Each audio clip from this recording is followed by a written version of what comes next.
दोस्तों मैंने आपको कल की वीडियो में बताया था कि जो आईएनएस विक्रांत हमने बनाया उसको बनाने के पीछे भारत को खर्च आया था 2.9 बिलियन डॉलर्स, लेकिन केवल 30 की संख्या में अमेरिका से उसके प्रीडेटर ड्रोन खरीदने में हमें खर्च करना होंगे 3 बिलियन डॉलर्स। सोचिए ये ड्रोन्स कितने महंगे हैं। हालांकि ये ड्रोन्स ऐसे ही महंगे नहीं हैं, इनकी कैपेबिलिटी के बारे में भी मैंने आपको बताया था, ये बहुत ताकतवर है। अभी रिसेंटली हमने इसकी एक एयर स्ट्राइक देखी। कहां पर? अफगानिस्तान के अंदर अल जवाहिरी के खिलाफ इतना ज्यादा पिन पॉइंट एक्यूरेसी के साथ हेलफायर मिसाइल इस ड्रोन ने दागी कि आप पूछिए मत, बिल्कुल मछली की आंख के ऊपर अटैक किया। लेकिन दोस्तों मुझे आपको बताते हुए बड़ा अफसोस हो रहा है कि एक छोटे से बिल्कुल लुखे से देश ने इस ड्रोन को मार गिराया, और ये देश कोई और नहीं बल्कि लीबिया है। ये वही लीबिया है जिसका राजा किसी जमाने में गद्दाफी हुआ करता था। अब आप सोचिए कि लीबिया के पास कितने अरेंजमेंट्स होंगे, बहुत थोड़े। उसने इसे मार गिराया, और यकीन मानिए कि ये ड्रोन शॉट डाउन किया गया है एक मैन पैट से, वही जो कंधे पर रखकर फिर निशाना लगाया जाता है हवा में।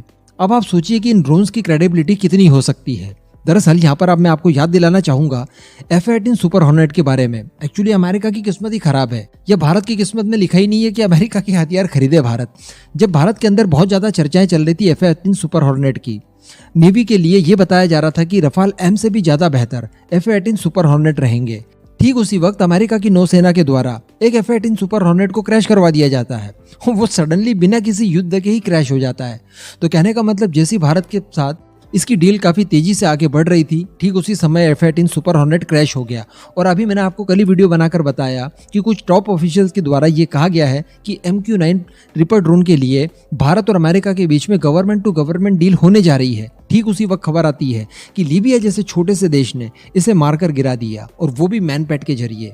तो अब आपको ध्यान आ रहा होगा वो वाली बात जो हमारी थल सेना ने कही थी। थल सेना ने कहा था कि चूंकि हमारी रिक्वायरमेंट बहुत ज्यादा है, और ये जो हेल मेल क्लास के UAVs होते हैं ये काफी बड़े साइज के होते हैं, काफी महंगे भी होते हैं। अगर हम लोग हमारी रिक्वायरमेंट को फुलफिल करने के लिए इस तरह के ड्रोन्स ज्यादा मात्रा में खरीदते हैं तो ये बहुत खर्चीला काम हो जाएगा, और उतनी फायर पावर हमें नहीं मिल पाएगी जितनी की रिक्वायर्ड है।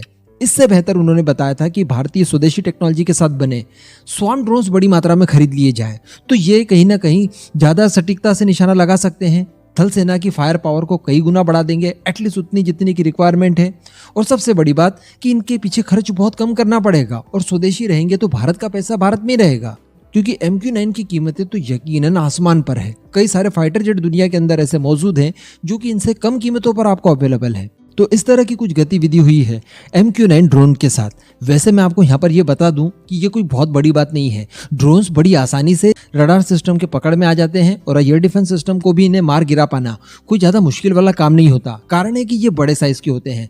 अगर इन्हें कंपेयर किया जाए उन छोटे मोटे ड्रोन्स की तुलना में जो कि स्वार्म ड्रोन्स कहलाते हैं, या फिर हेक्साकॉप्टर वगैरह आते हैं जो भारत के जम्मू कश्मीर के एयरफोर्स स्टेशन पर दागे गया था दुश्मन के द्वारा, इस तरह के छोटे मोटे ड्रोन्स को पकड़ पाना, इन्हें इंटरसेप्ट कर पाना यकीनन मुश्किल होता है, क्योंकि इनका रडार क्रॉस सेक्शन एकदम न के बराबर होता है। लेकिन चूंकि इस तरह के हेल और मेल क्लास के जो UAVs होते हैं ये साइज में काफी बड़े होते हैं, और स्टेल्थ तो ये है नहीं, तो ये बड़ी आसानी से रडार के पकड़ में आ जाते हैं। और अगर आप मिसाइल फायर कर देते हैं तो ये बहुत ही आसानी से शॉट डाउन किए जा सकते हैं। आपको एक और बात याद आ रही होगी, यहाँ पर मैंने आपको बताया था कि जो टर्किश ड्रोन है TB2 ड्रोन, जिनके चर्चे MQ-9 ड्रोन से भी ज्यादा चल रहे हैं। वैसे MQ-9 से कोई उसका मुकाबला नहीं है, लेकिन फिर भी वो सस्ते हैं इनकी तुलना में, और काफी ज्यादा देशों के द्वारा इस समय उपयोग किए जा रहे हैं। लेकिन उसके बावजूद सीरिया में इनका ट्रैक रिकॉर्ड 42% का ही रहा, क्योंकि 68% ड्रोन्स रशिया के पैंथर एयर डिफेंस सिस्टम ने मार गिराए। यानी अगर टर्की की तरफ से 100 ड्रोन सीरिया में चलाए जाते थे तो रशिया के पैंथर एयर डिफेंस सिस्टम के जरिए सीरियन फोर्सेस इनमें से 68 ड्रोन्स को बड़ी आसानी से मार गिरा सकती थी, और वो भी सीरियन आर्मी थी। इस वजह से अगर इन्हें रशियन आर्मी ही इस्तेमाल करती तो ये नंबर और बढ़ सकता था 80 to 90%। तो कहने का मतलब ये ड्रोन इतने ज्यादा भी इफेक्टिव साबित नहीं हो सकते। केवल इतना रहता है कि अगर आप स्ट्राइक करने जा रहे हैं तो आपके पायलट को कोई खतरा नहीं होगा, क्योंकि ये अनमैन्ड होते हैं। इनको ऑपरेट करने के लिए किसी तरह का कोई पायलट उसमें मौजूद नहीं होता है। आप कंट्रोल रूम से इन्हें ऑपरेट कर सकते हैं।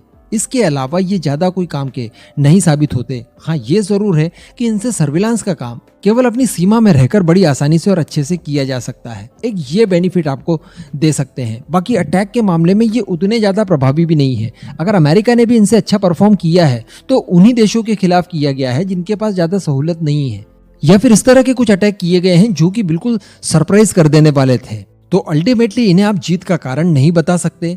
इनसे बेटर यकीनन स्वार्म ड्रोन्स ही रहेंगे, जिनका तोड़ आज तक दुनिया में कोई डेवलप नहीं कर पाया, फिलहाल तक तो कोई नहीं। आने वाले समय में डेफिनेटली होगा, लेकिन इस समय तक तो वो अजेय है। तो भारतीय थल सेना ने जो डिसीजन लिया था कि हेलमेल क्लास के यूएवीज के बजाय स्वार्म ड्रोन्स को बड़ी मात्रा में एक्वायर किया जाएगा, वो डिसीजन उनका सही है और देखिए वो साबित भी हो गया बिल्कुल प्रैक्टिकली।